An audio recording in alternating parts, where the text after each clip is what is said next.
Just আমরা আপনাদের সাথে আছি। আমরা আমাদের সলিডারিটি এবং আমাদের আপনাদের প্রতি যে সিম্প্যাথি বা সহমর্মিতা জ্ঞাপন করার জন্য এখানে এসেছি। আমার সাথে মাননীয় মন্ত্রী শ্রীমতী অগ্নিমিত্রা পাল মহোদয় রয়েছেন, মাননীয় মন্ত্রী ডাক্তার শারদত্ত মুখোপাধ্যায় রয়েছেন, মাননীয় দুজন রাজ্যমন্ত্রী উমেশ রায় মহোদয় এবং শ্রীমতী সুমনা সরকার মহোদয়া রয়েছেন, মাননীয় মুখ্য সচিব এবং কলকাতা পুলিশ, কলকাতার কমিশনার এবং আধিকারিকরা রয়েছেন। আপনারা জানেন অত্যন্ত একটি দুঃখজনক বেদনাদায়ক ঘটনা ঘটেছিল এবং এই ঘটনার পিছনে কারা আছেন, কি আছেন, কিছুটা মানুষজন জেনেওছেন। আমরা অত্যন্ত ব্যথাতুর হৃদয় নিয়ে আপনাদের সামনে আজকে এসেছি যে এই সরকার মানবিক সরকার, কোনো মৃত্যুর ক্ষতিপূরণ অর্থ দিয়ে হয় না। প্রথমত আমাদের চেষ্টা থাকবে বিগত সরকার বা কর্পোরেশনের যে সমস্ত ভুল ত্রুটিগুলোর জন্য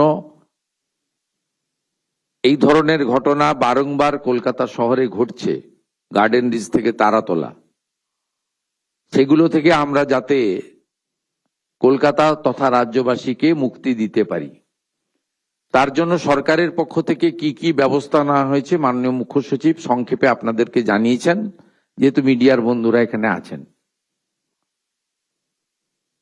আমরা বিগত দিনে দেখেছি পোস্তার ইনসিডেন্ট বলুন,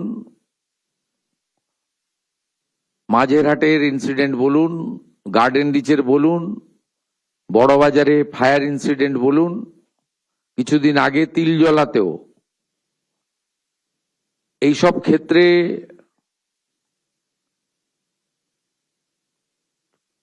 রেস্কিউ অর্থাৎ উদ্ধার কার্য যেভাবে করা উচিত সে কাজ করা হয়নি। আমরা এখানে খুশি হতাম যদি সকলকেই জীবিত উদ্ধার করতে পারতাম, কিন্তু সরকার একটা মুহূর্ত নষ্ট করেনি। স্থানীয় জনগণ, Kolkata police, Kolkata corporation, fire brigade হাত লাগিয়েছে 30 মিনিটের মধ্যে, এবং ঘন্টা দুয়েকের মধ্যে আর্মি এবং এনডিআরএফ কে যুক্ত করে আমাদের এসডিআরএফ সহ আমরা উদ্ধার কার্য করে 17 জনকে বাঁচাতে পেরেছি। এটা ভগবানের অশেষ করুণায় হয়েছে, কিন্তু আমরা 16 জনকে বাঁচাতে পারিনি। এর জন্য আমাদের বেদনা আছে, দুঃখ আছে,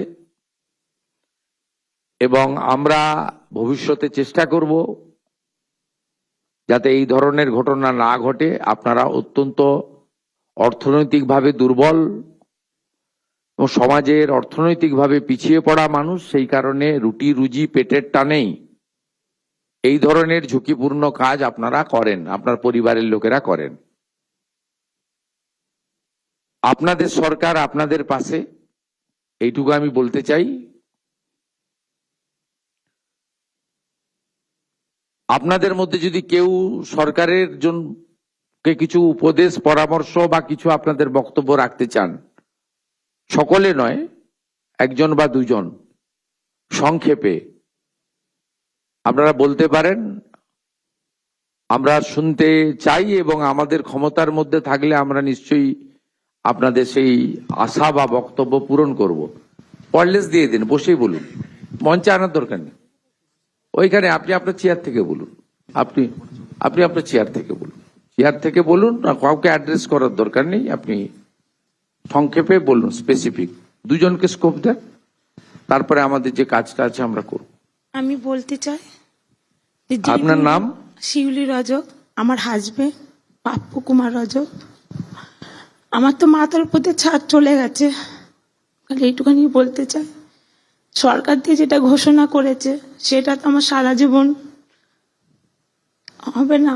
আমার একটা 14 বছরের মেয়ে আছে, তার ভবিষ্যতের জন্য আমি চাইছি যে আমাকে যদি কিছু কাজ দেওয়া হয় তাহলে আমার খুব হয়। এটাই বলতে চাইছি আমি, যেরকম জানি আর কে জানি ক্ষতি না হয়, এত লোকের জীবন নিয়ে টানাটানি হয়েছে। না ঠিক আছে, আমরা আছি আপনার পাশে। অন্য কেউ যদি আরেকজন বলতে চায়।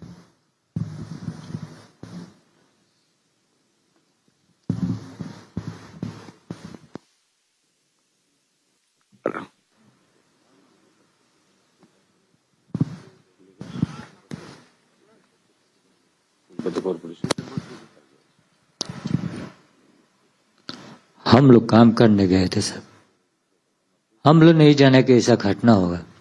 ये तो इंजीनियर के ऊपर गलती है। जब जड़ मजबूत नहीं होगा तो छत कैसे माथा मजबूत होगा। जड़ पहले तो ऊपर से छत ढलाई किए, ढलाई करने के बाद ऊपर से नीचे कोई आता है कि नीचे से ऊपर जाता है। ये घटना का वजह हम लोग तो, क्या नाम है आपका? अरमान खान। अच्छा, ये घटना हुआ, उसका बाद हम लोग 3 घंटा उसमें चापा पड़े थे। उसके बाद हम लोग को निकाला गया तो हम लोग हॉस्पिटल गए, 2-3 दिन रखेंगे और उसके बाद हम लोग को बोला कि आप लोग बाड़ी चले जाए। ट्रीटमेंट नहीं सही से हुआ और नहीं कुछ किया गया। ऐसे मेरा हाथ टूटा है। हम लोग तो भाड़ा घर में रहते हैं, यही हम लोग रोज कहाँ का रहने वाला आप? कमाते हैं, रोज खाते हैं। कहाँ का रहने वाला? काकीनाडा। काकीनाडा, ठीक है। यही सब हम लोग का घटना है साहब। ঠিক আছে, ঠিক अन्ना আমি বলে দিচ্ছি। देखिए, सब लोग का यही गुंजाइश शायद होगा। पहले तो देखिए, आपने एक तो अपने रिश्तेदार को खो दिया, उन्होंने उनका बात बताया, सही बात बताया। और दूसरा जो इमरान भाई ने बताया, देखिए आपको 3 घंटा के अंदर रेस्क्यू करने का काम कौन किया? वो रेस्क्यू टीम किया, जवान ने किया। नहीं तो कलकत्ता पुलिस, नहीं तो हमारी एसडीआरएफ, नहीं तो एनडीआरएफ, नहीं तो आर्मी, नहीं फायर ब्रिगेड। और वहां से आपको निकाल के ग्रीन चैनल करके हॉस्पिटल में उनको आपको लेकर गया भी हेल्थ वर्कर लोग ने। और वहां हॉस्पिटल एसएसके में जिस तरीके से सेवादान करने का काम वो लोग किया सबको, इसमें मैं हॉस्पिटल विजिट किया था। कुछ लोग तो बुरी तरह घायल था, उनका तो सेंस भी नहीं था। वहां honourable MIC health, MOS health, principal secretary health, MSVP सब मिलके वहां बहुत सारा काम किया। आज उनको सेवा आपको मिला, इसलिए आप यहाँ आज हमारी जो सेक्रेटेरिएट का मीटिंग हॉल में आकर आपका जो एक्सपीरियंस, आपका जो अपील है, आप बोल सकते हैं। हम लोग सुन रहा है, लेकिन सब मिलके काम किया। आने वाला दिन में भी हम लोग अच्छा करके काम करने के लिए जो हमारी स्किल ट्रेन टीम बनाना चाहिए, मॉडर्न इक्विपमेंट चाहिए, जो खामियां था वो पूरा करने का काम सरकार कर रहा है। हम लोग additional budget allocation, man power के लिए भी सिविल डिफेंस और डिजास्टर मैनेजमेंट टीम को हम लोग रेडी कर रहा है। मैं आज पोस्टमार्टम करने के लिए नहीं आया है, वो तो काम सरकार का करना है, सरकार कर रहा है। कलकत्ता पुलिस हेल्प कर रहा है, चीफ सेक्रेटरी खुद मॉनिटरिंग कर रहा है। आश्वस्त रहिए, ये सरकार आने वाला दिन में इस तरीके से हादसा टालने के लिए जो जो मेजर करना चाहिए वो करेगा। আপনার যে একটু আগে বলেছেন মাননীয় রজক ফ্যামিলি থেকে, আমরা আপনাদেরকে বলতে পারি যে আমাদের লেবার ডিপার্টমেন্টের একটা এই সংক্রান্ত শেষ ফান্ড রয়েছে 1% যেটা আমরা করতে পারি। সেখানে কি কি এই 10 লক্ষ টাকা আপনার যারা ডেথ ফ্যামিলি তারা তো পেলেন, আজকে 1 লাখ টাকা করে ইনজোর্ডরা পেলেন। এর বাইরেও এই ফ্যামিলিগুলোকে যারা বিশেষ করে যারা ডেথ ভিকটিম, এই ফ্যামিলিগুলো আমাদের লেবার ডিপার্টমেন্টের যে সেস ফান্ড রয়েছে ওখান থেকে কি ধরনের সহযোগিতা করা যায়, এটা আমি কমিশনার কাম অ্যাডমিনিস্ট্রেটর আমাদের কলকাতা কর্পোরেশন তাকে দায়িত্ব দিচ্ছি, আর মন্ত্রিসভার পক্ষ থেকে ইউডিএমএ মিনিস্টারকে এটা মনিটরিং করার জন্য দায়িত্ব দিচ্ছি। মাননীয় অগ্নিমিত্রা পাল মহোদয়া ক্যাবিনেট মিনিস্টার, মাননীয় শ্রীমতী স্মিতা পান্ডে আইএস এই বিষয়টা দেখবেন, দেখে চিফ সেক্রেটারির মাধ্যমে আমার কাছে প্রপোজাল আসবে। আমাদের লেবার সেক্রেটারি রচনা ভগত রয়েছেন, মন্ত্রী অর্জুন সিং রয়েছেন, তাদেরকেও প্রপারলি আমরা অ্যাডভাইস করে দেব। আপনাদেরকে আমরা এই বিষয়টা মাননীয় স্মিতা পান্ডে মহোদয়া তিনি আপনাদেরকে জানিয়ে দেবেন আগামী 7-10 দিনের মধ্যে অপরচুনিটি কি রয়েছে আর আমরা কি করতে পারি। অনারেবল সিএস আমাকে বললেন যে অপরচুনিটি আছে, আমরা কিছু করতে পারবো, এদের মাসে মাসে কিছু হেল্প করতে পারবো। এর বাইরেও যে সমস্ত ডেথ ফ্যামিলি রয়েছে তাদের বাচ্চারা যদি পড়াশোনার বিষয়ে কিছু সাহায্য মানে চান, হোস্টেলে রেখে করতে চান বা অন্য জায়গায় করতে চান যেখানে গভর্নমেন্ট অ্যাকোমোডেশন আছে, এটাও আপনারা মাননীয় কমিশনারকে অথবা কলকাতা পুলিশের মাধ্যমে আমাদের জানাবেন, আমরা করব। আমি কলকাতা কর্পোরেশনকে বলবো ওনাদের যে ডেলি কাজগুলো হয় তাতে এই 15-16টা ফ্যামিলি যারা বিহার বা ইত্যাদি আছে তাদের পক্ষে সম্ভব নয়। কলকাতা বা অ্যাডজয়নিং এলাকাতে যদি এই ফ্যামিলিগুলো যারা থাকেন তারা যদি আপনাদের বিভিন্ন ধরনের কাজ হয়, সেই কাজে যদি এদের ফ্যামিলির কোনো লোক সক্ষম থাকে বা করতে চায়, ইনক্লুড করা। আমি কলকাতা পুলিশকেও বলবো তাদের এলাকায় যে সমস্ত ব্যক্তির ফ্যামিলি ঘটেছে তাদের ক্ষেত্রেও কলকাতা পুলিশ থেকেও যেন তাদের পরিবারের সঙ্গে লোকাল থানায় একটু যোগাযোগ রাখেন, কোনো সহযোগিতা লাগলে করেন। আর হেলথ ডিপার্টমেন্টের মাননীয় এমআইসি কে আমি অনুরোধ করবো, এমওএসও আছেন, যদি ফার্দার ট্রিটমেন্টের জন্য কারোর মনে হয় যে আমার এখনো শরীর ঠিক হয়নি, আরো ওষুধ দরকার বা আরো কিছু স্যাটিসফাইড হওয়ার জন্য নিজেই মনে করছেন যে আমি অসুস্থতা ফিল করছি বা আমার ব্যথা বেদনা আছে, সেটা ডক্টর শারদ মুখোপাধ্যায় আমাদের এই ফর্মাল মিটিং এর পরে আপনারা ওনার কাছে নাম ফোন নাম্বার দিয়ে দিন, উনি প্রপারলি দেখে দেবেন। এবং যতদিন আপনাদের ওষুধ দরকার বাড়িতে থাকলেও কমপ্লিটলি ওষুধ আমরা প্রোভাইড করব আমাদের স্টেট গভর্নমেন্টের পক্ষ থেকে।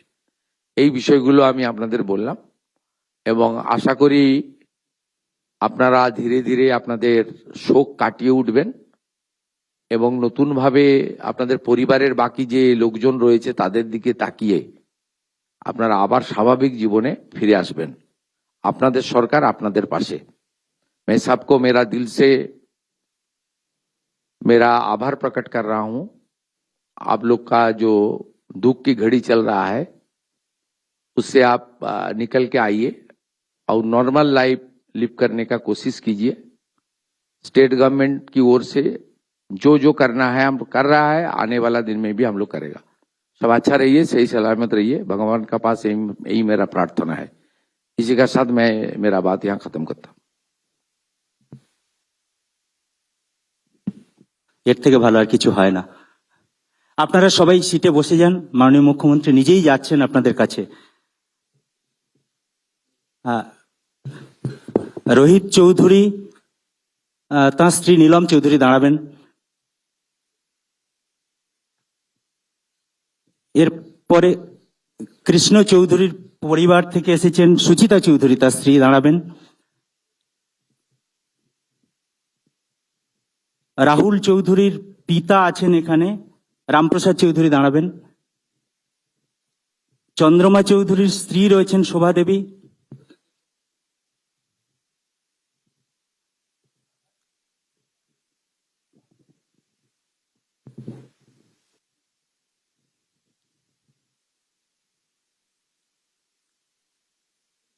সৌরভ দেখতে পাচ্ছি না, তাহলে ম্যাম তিন নম্বর ম্যাম আছেন এখানে রাহুল চৌধুরী ম্যাম, ওর পিতা আছেন রামপ্রসাদ চৌধুরী। রামপ্রসাদ চৌধুরী এরপরে চন্দ্রমা চৌধুরীর স্ত্রী রয়েছেন এখানে ম্যাম, শোভা চৌধুরী দাঁড়াবেন।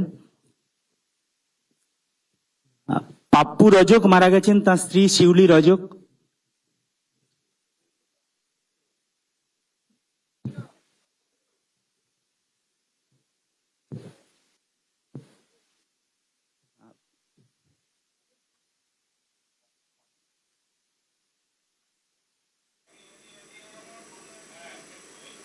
তারাতলা বিপর্যয়ে অর্থ সাহায্য, নবান্নে আহত ও মৃতদের পরিবার আহতদের অর্থ সাহায্য। মৃতদের পরিবারকে 10 লক্ষ টাকা আর্থিক অনুদান এবং আহতদের 1 লক্ষ টাকা। তারাতলার কাণ্ডে মৃতদের ও ঘি আহতদের কুমারের পরিবারের পরিবারকে রয়েছেন রাজিন্দার রাম নেবেন, আসগর হোসেন, আসগর হোসেনের স্ত্রী রয়েছেন ম্যাম রেশমা বেগম।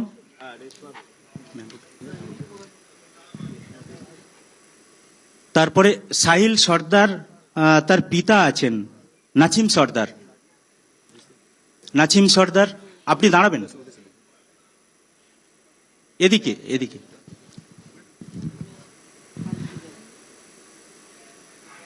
হাসান ইমামের স্ত্রী রয়েছেন ম্যাম পিছনে, হাসান ইমাম, সাবিয়া ইমাম,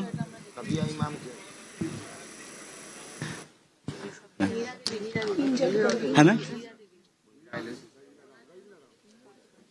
নীরা দেবী আসছি ম্যাম। এরপরে গণেশ কালিন্দির পরিবার, গণেশ কালিন্দির স্ত্রী রয়েছেন ম্যাম। এই যে আপনি নিন।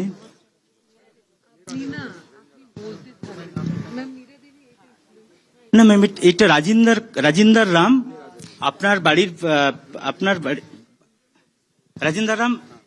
রাজিন্দার রাম নিয়েছেন ঘি কুমারের জন্য ম্যাম। এটা তো নীরা দেবীর বাড়ির লোক ছিলেন নবীন সিং। নীরা দেবী আপনি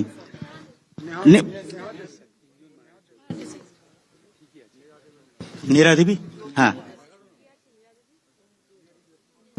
নীরা দেবী আপনি